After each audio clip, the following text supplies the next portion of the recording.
Hello and welcome to the Torno Does. Today I'm going to be making this Warrior Sierra style pen. So sit back and enjoy the ride.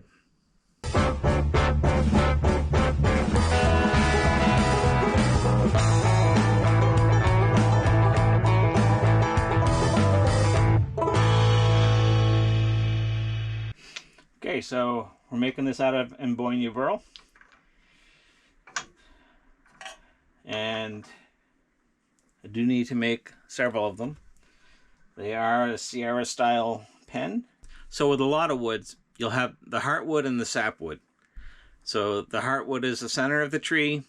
Sapwood is the outside of the tree where the sap flows. So when you go and get a piece of wood, you may have like this one here. You can see how it's red here, but it's like a blonde here. So let me just get this wet. This is some boiled linseed oil. So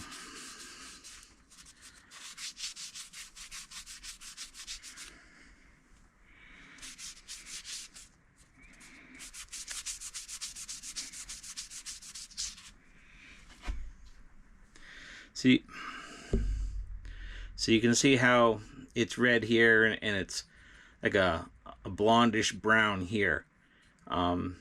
So when you're choosing your blanks, you need to keep that in mind.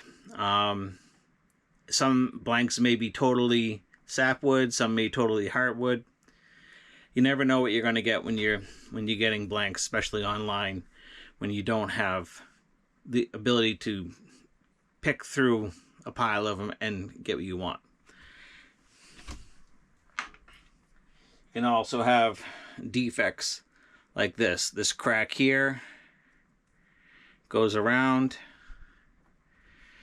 You need to be mindful of that when you're choosing which pen kit to use your blanks for.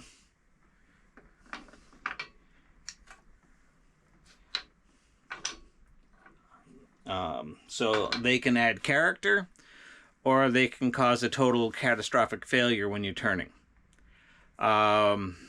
There are steps to mitigate cracks, gluing them before you turn. But you know, it's always best to avoid cracks completely, but you can't always do that. So we're starting out. We're going to be making a Sierra style Warrior pen out of Amboyna burl. So the first thing we need to do, once we've selected our blanks, is to cut the blank to length.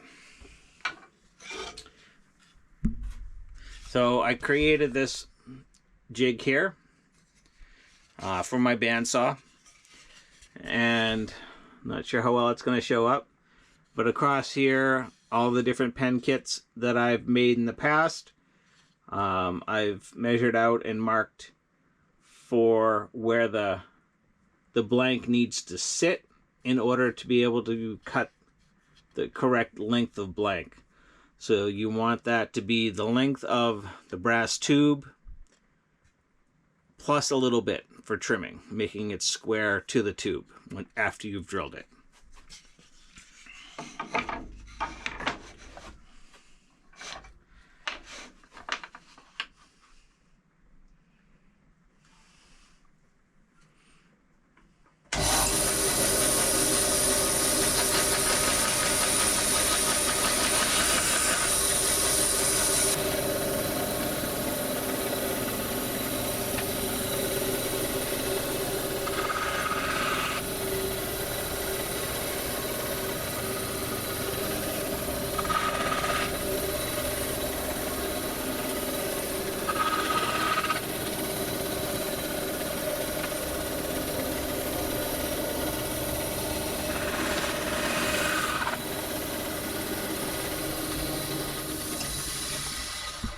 So now that I've cut that one I showed you, it's basically a bark inclusion, so it's bark that surrounded the wood. It's a very weak point, but it doesn't go very deep into where the pen will be when it's finished being turned. In fact, the majority of that, if not all of it, will be turned away.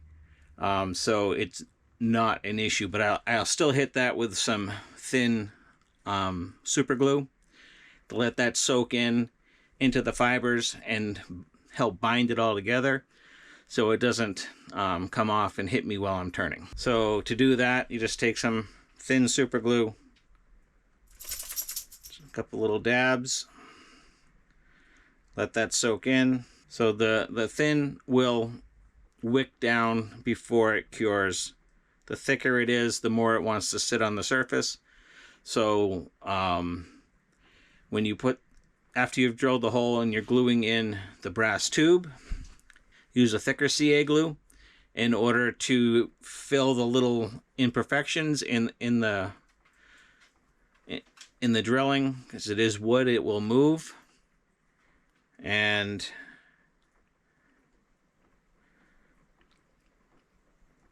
then when it cures, it will hold it all together. So like I said, just a little bit of thin into that. It'll cure, it'll make it solid again, but I'm fairly certain that it's all going to turn off when the pen is done.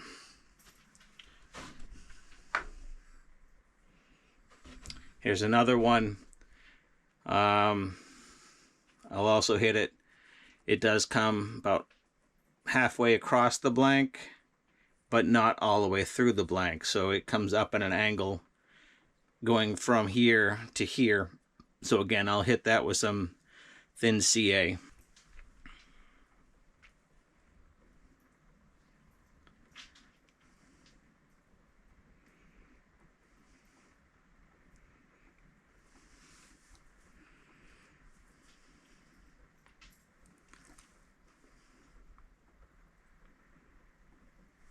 And I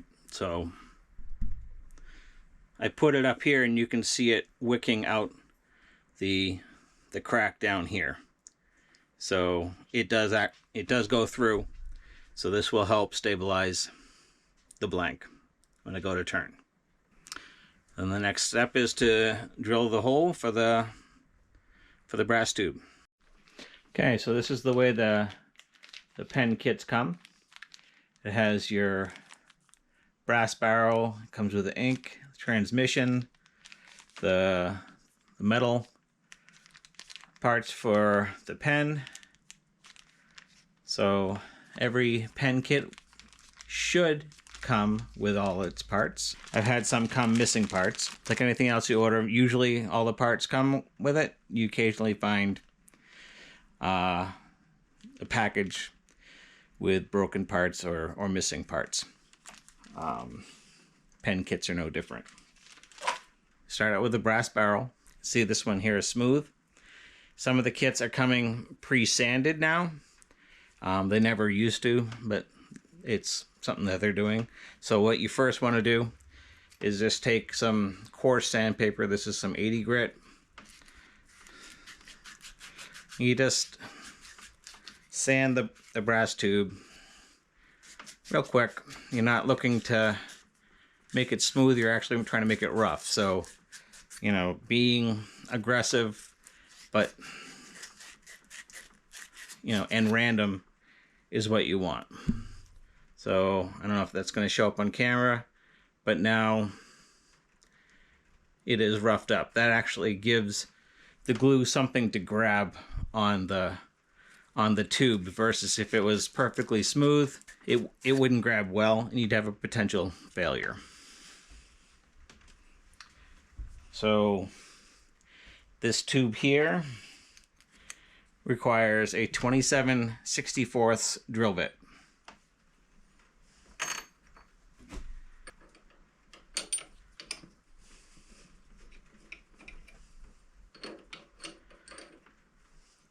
So you slide that up into your drill press.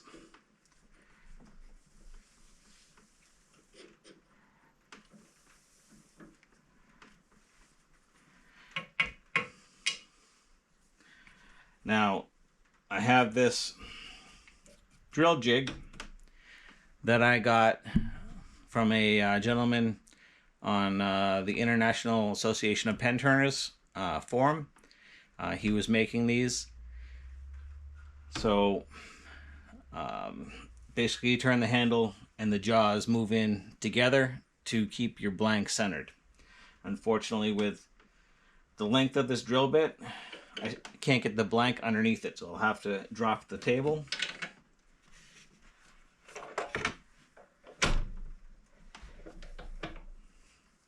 Then you also want to make sure that the drill will go down all the way through. And since I've had to move this, and so your table will move, it moves up and down. So now we need to recenter this jig on the drill bit. So we can bring the drill bit down, tighten the vise gently, because it could in theory bend the drill bit if it's thin enough. Tighten down the table.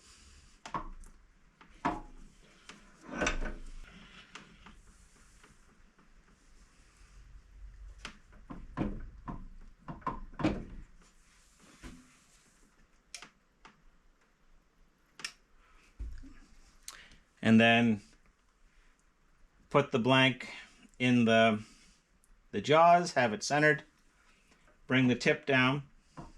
This is a brad point drill bit. So this is a brad point drill bit, so it does have a sharp little point. Does have a sharp little point on it versus a regular drill bit, which would just be tapered on both sides. So another way to just double check it, bring it down, get the brad point in, and then this is set up, this laser here, and where they cross is the center, and it's falling right on the mark. So we're good to go.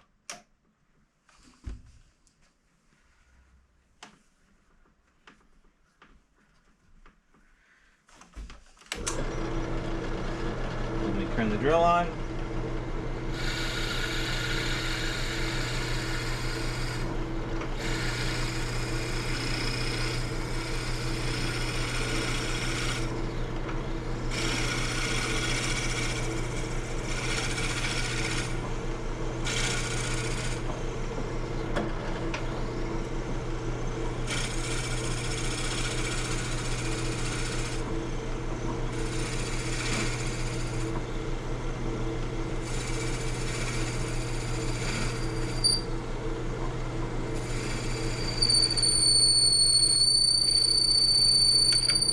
Come through the blank.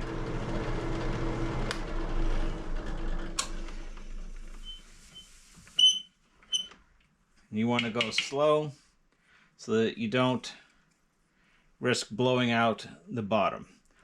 It is also cut long, so it's not a tremendous deal. At least it shouldn't be. This one actually did, because of a bark inclusion there. Right there did have a little bit of a blowout. I will just confirm. So if I don't know if you can see in there, the brass tube is actually below that blowout, so that will not affect the making of this pen. If it were, then the blank would be scrapped and another one would be cut and start all over. All right, so now we take a thick CA glue, and this one is actually semi-flexible to help when you're turning. And you just put the glue on the brass tube. And then what I do is I keep spinning it so the glue will spread around and as it goes down. And you put it in the pen blank and twist it around and move it in and out as you're getting the tube in. That helps disperse the glue around the blank. And then you want to push it in so it's just below the surface for the next step. Okay, so the next thing we need to do is we need to trim the blank flush with the ends of the brass tube that we glued in. So we have this tool right here, and then we need to find the correct mandrel. So this one here is for a 27/64 kit, which is what we're using. So this just has an Allen screw. You take out whatever you're using before.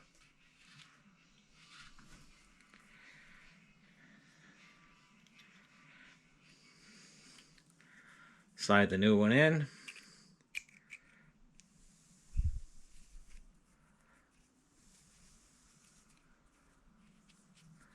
Tighten down the Allen screw. Tighten down the Allen screw, and now you're all set. All right. So, your mandrel has a little flute on the end, and that's to clean out any of the glue that may have gotten down inside the tube while you were gluing it together. Chuck it up in a drill.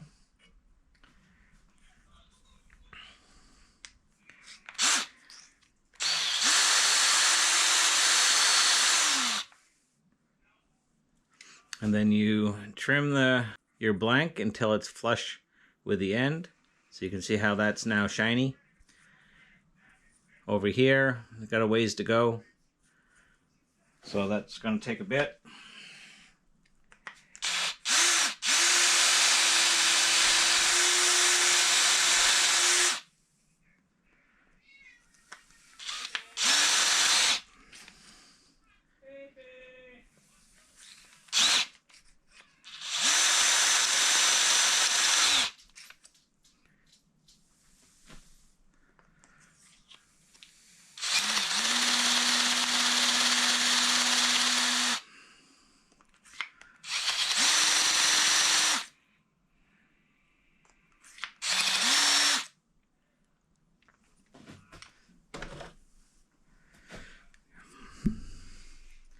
And now you can see the shiny there. So that's now trimmed, the length. Now on to the next step. Okay, so the next step is we have to take the blank and we have to turn it. To turn the blank, you have a bushing. You have two bushings, one for each end. And they slide into the brass tube. Like that. Now with the pen kits that only have one piece of wood, you can either turn them on a mandrel, which this is a mandrel right here.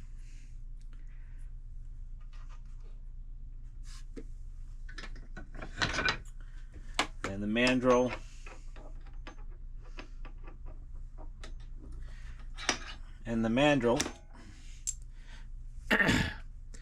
has a Morse taper that binds with a corresponding Morse taper in the headstock.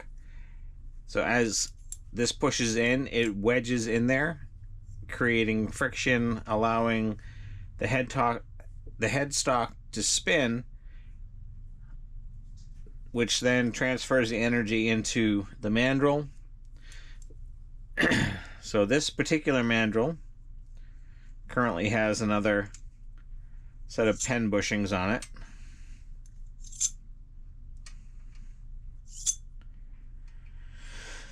So you can take the pen blank and put it on here, and you can see how there's a lot of space here between where the end of the blank is and the threads where your knurled nut would go on. So if this was a basic mandrel, you would then have to take additional bushings from other kits and fill up this gap. You could put them on either side or both sides or however you wanted to do it, but you need to fill this gap up with bushings in order for the nut to tighten down. With this particular style of mandrel,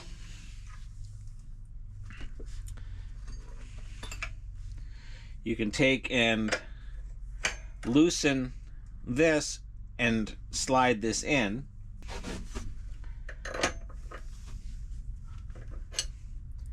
So by loosening this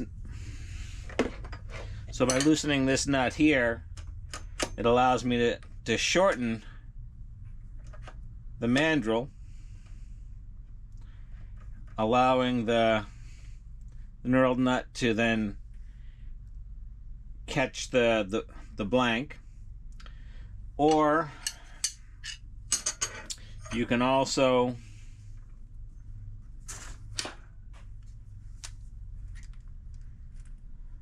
since it is only one blank,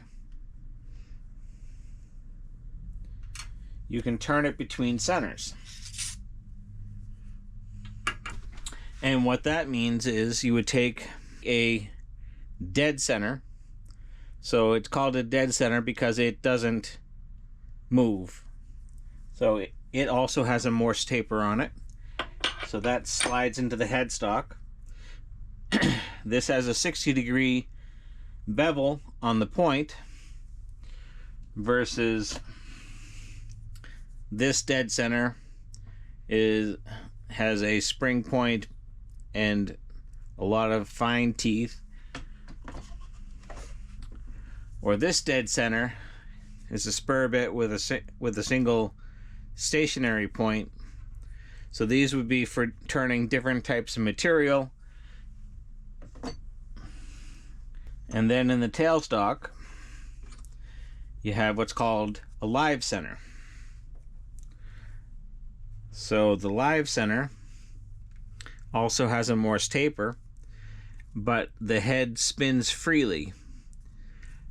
So if you were to put that in the headstock, then your Morse taper would spin and it wouldn't transfer the energy to the material you want to turn.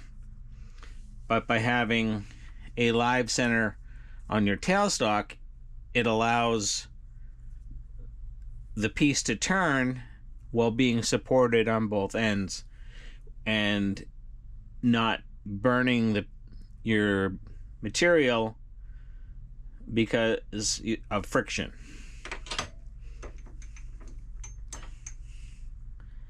So when turning single barrels, I prefer to turn between centers versus the mandrel. When I'm turning multiple barrel pens, you really don't have any choice but to use the mandrel.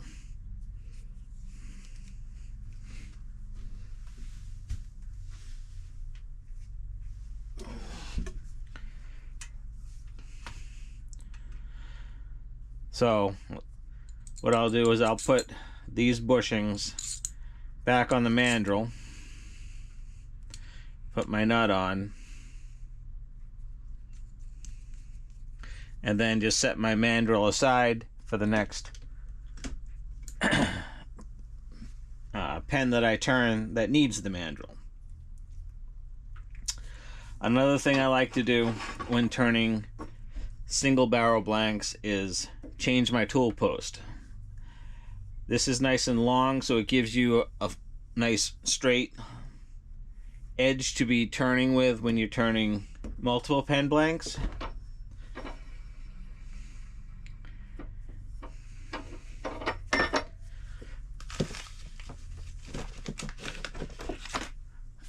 But when I'm turning a single blank, I prefer the short little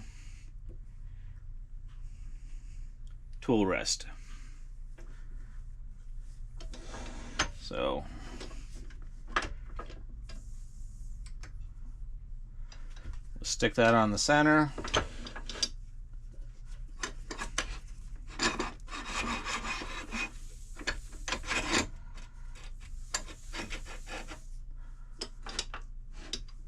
Bring our tailstock up.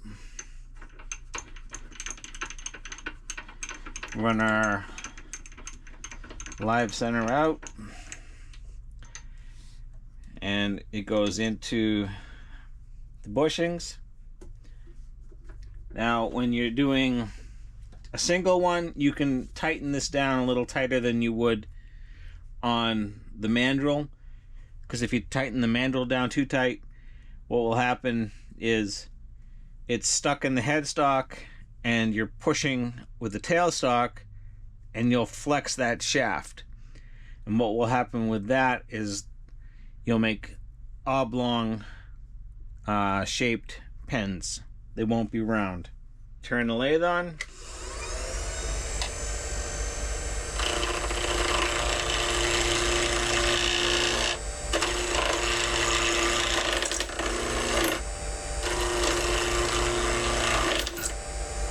A little loose, a little tight.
When you're turning, you want to try and ride your bevel on your material.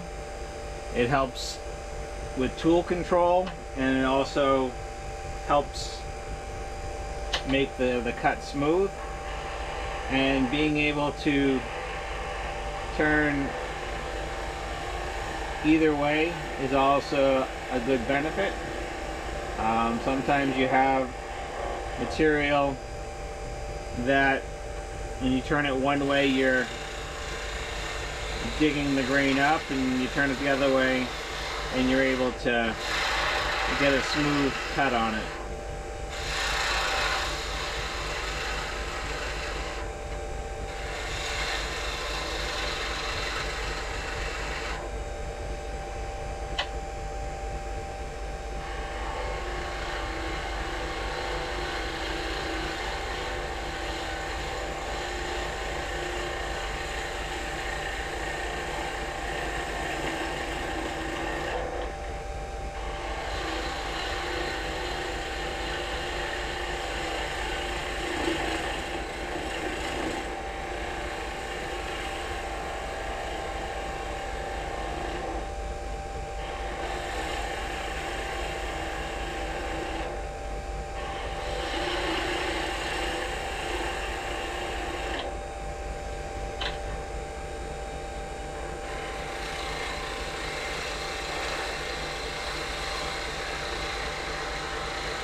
Tool post is a little far.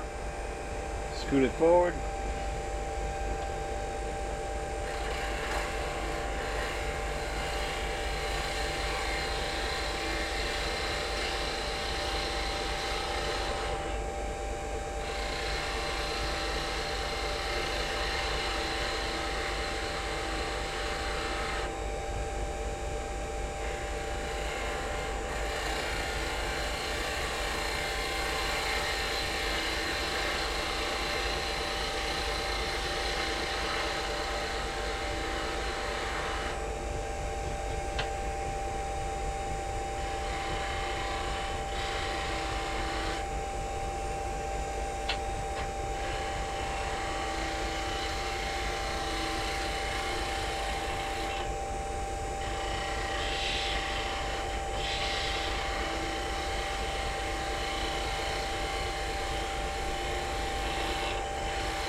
So there we have that.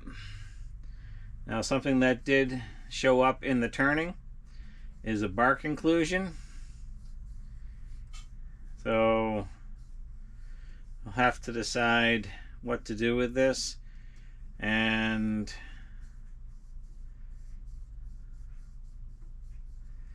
try filling it. We'll see what that looks like. If it doesn't look good, then the blank will be junk and we'll start over.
Alright, so there's quick little patches on those.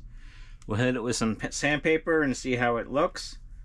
Like I said, if it doesn't look good, what I'll do is I'll just turn the rest of this wood completely off the brass tube and start over again.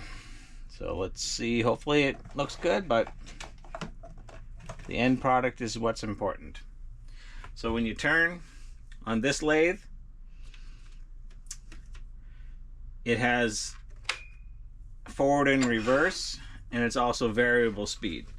So I always turn the speed down to sand, and I also put it in reverse. I find that if you sand at the speed that you turn at, you tend to burnish the wood and not sand it. So you don't give the sandpaper time to cut, and all you do is polish the wood, and you're not really sanding it. So I turn the speed down so you can see how much slower that is than when I was turning, and I also have it spinning the other direction.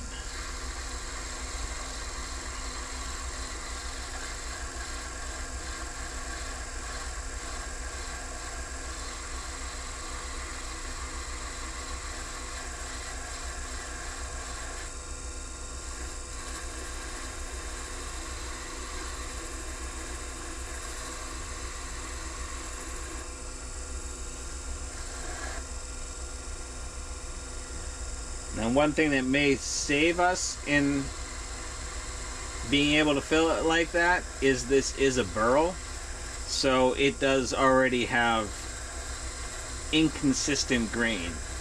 So the fact that it would have that little patch most likely won't make a difference, but like I said, I'll see how it looks.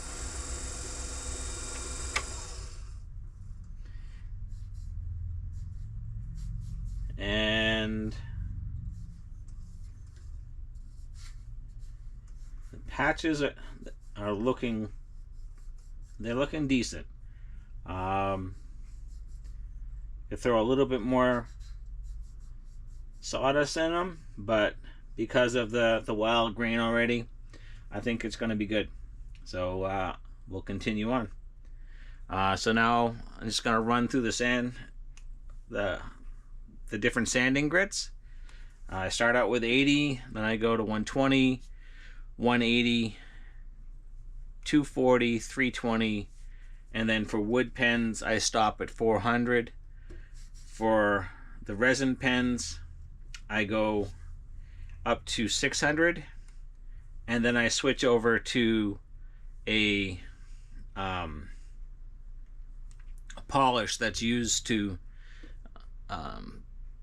clear headlights, so get the scratches out of headlights. Alright, so you sand with it spinning, and then I like to take and sand along the blank for each of the grits, and what that does is it takes out the circular scratches and has the scratches going with the grain. So that was 80. Switch over to 120.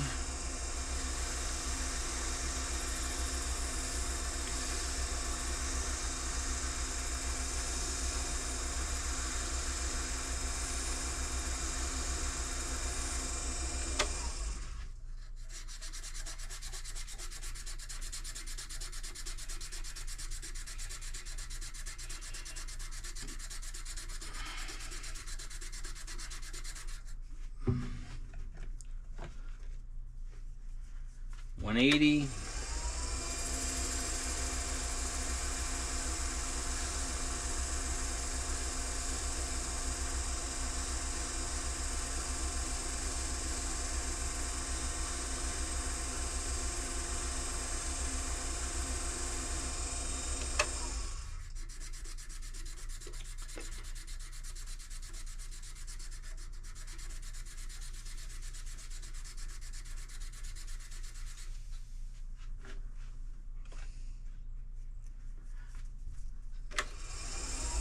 $240.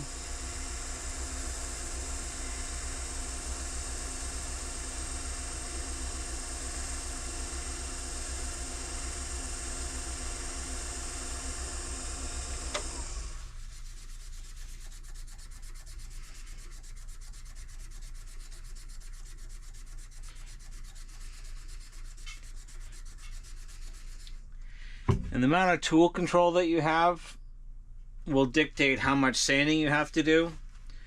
And how I said that you have the bevel on there, which will help keep everything smooth. That also lessens the amount of sanding you have to do. So learning good tool control is what you should strive for.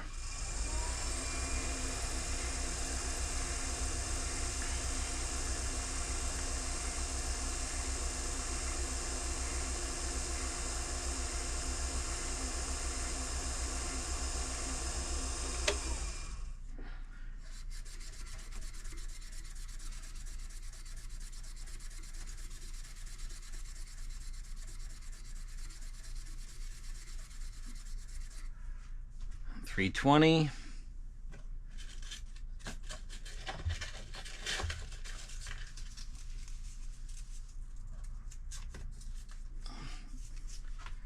And 400.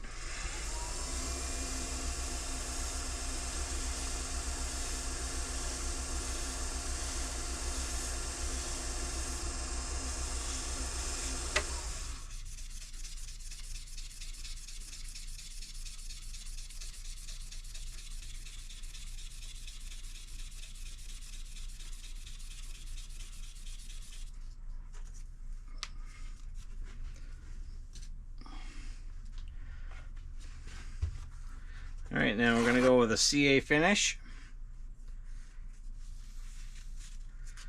So you take a little pad of paper towel. When you're applying finish and such on a lathe, you don't want to use anything that doesn't easily tear. So you don't want to use a rag or terry cloth or anything, and towel, anything like that, because if it catches, it'll wrap around, and if your hand is caught up in it, it will drag you into the lathe. So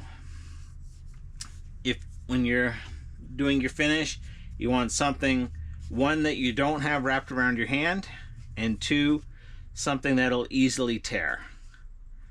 if there were issues. Okay, so when you're applying your finish, you want to be turning it fast again. Quick wipe. That's it. Let that flash off. I don't know if you can see the smoke coming off that.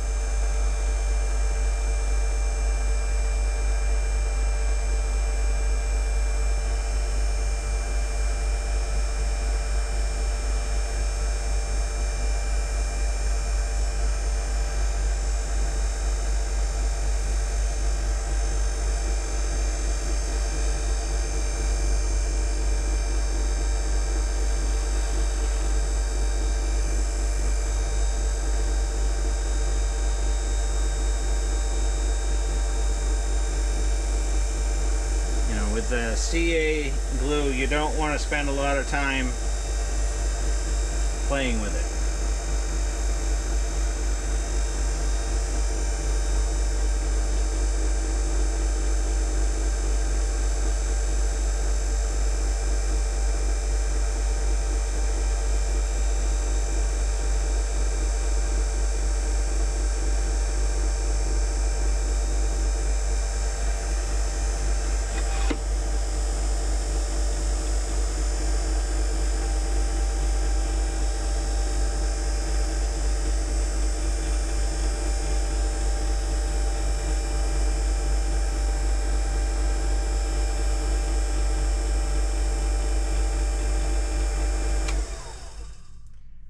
Just like that, you have 4 coats of finish on it. You let it sit for a couple more minutes, let it finish flashing off, and then you let it sit for a little longer to let the glue try and cure. Just like you did, you set it aside to for the glue to cure for the blanks. You don't want to let it sit too long initially, because your bushings will stick to the end and you risk breaking the blank when you go to try and break the glued bushings off. So you want the glue to have time to set up.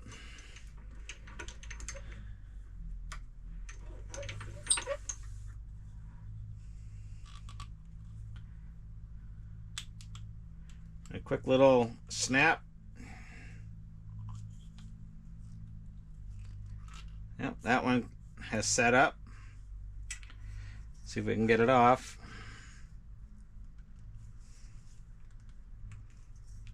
All right, it does not want to come off easily. So then what you can do is take a punch that fits down inside the tube and then hold everything in your hand and just a block of wood or a mallet. Quick wrap will break the glue loose. That trick works great if you can get one of the bushings off. If you can't get one of the bushings off, you would then have to take an even smaller punch that would slide through here, like if it was a mandrel, but also be in an angle to catch the lip of the tube below. And once you start getting too small, then your punches end up bending and causing more havoc. So there's that turned, and now I will bring you back when we go to assemble it. Okay, so to assemble the pen, you have your pen parts. So they come all packaged up, all individually wrapped. And then we use a pen press.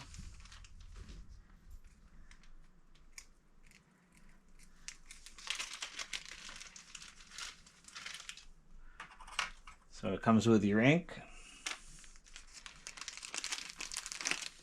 your transmission and spring,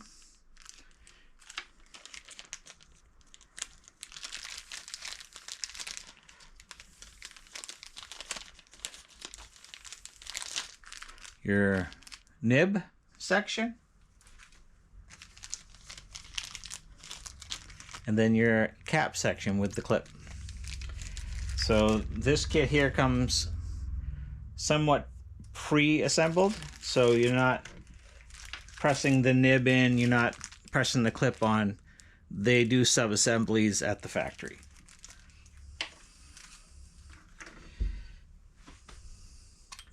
So we take our barrel and we take our cap and we look at the blank to see where we want the clip to sit. I usually try and choose the least interesting grain, or the least interesting part of the pen. So we'll go right here. So we get that started. Then we take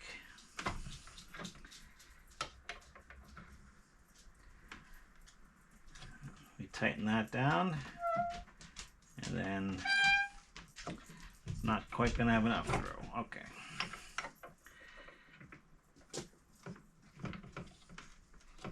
Tighten it down again. Now you want to make sure that you're pressing it on flat. You're pressing it on straight. If you have too much in the way of out of position, it will crack your barrel. So you gently push it on till it stops. So we have there. And then, like I said, this comes in sub-assembly, so it's pretty quick to put together. They've just done portions of it for you. So open our pieces, take our bottom, take our spring, we drop that in.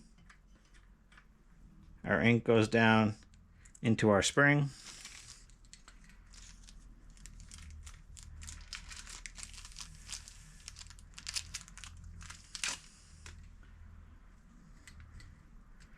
Transmission screws on, finger tight. It slides up into the pen, and then check the function of it, and it's good to go. Okay, so now we're done. We have our pen. It is complete. We have our display box that goes in underneath the elastic. Cover goes on, and it's all set for the customer.